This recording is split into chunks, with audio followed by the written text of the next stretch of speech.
Hello there, welcome to Play Tennis Practice Yoga. My name is Margaret Bannon, and today we're going to be working on a half downward facing dog pose at the tennis fence. So very convenient, no yoga mat required. You can keep your tennis shoes on.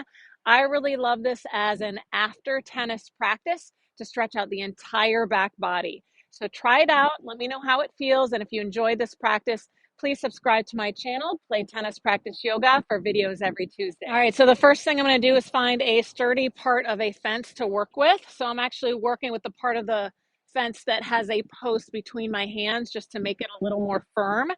And you're going to have your feet about hips width apart, and your hands are going to come onto the fence about hip height. My hands are also shoulder width apart. I'm going to start to slowly step back, and as I do, I'm going to keep my knees a little more bent. So especially if you have tighter hamstrings, that's a great idea. If you want to protect the low back, always a great idea.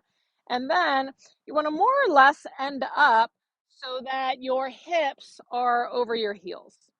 I'm going to start to press into the fence a little more strongly, and my hips are going to reach in the opposite direction away from my hands. I might gently tuck my lowest ribs in towards my body. My head is between my arms and I'm breathing.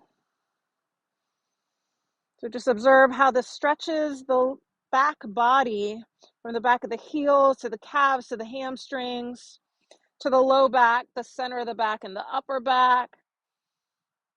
And then you can go ahead and bend the knees and slowly walk it forward. Never want the head to come up too quickly after being in that slightly inverted position.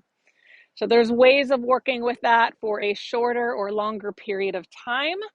Again, I like to do this a little more after practice.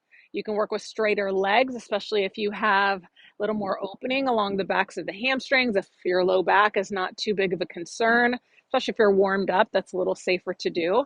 Try that out. Hope it feels great for you, that half dog at the tennis fence. And I hope to see you soon right here on this channel, Play Tennis Practice Yoga.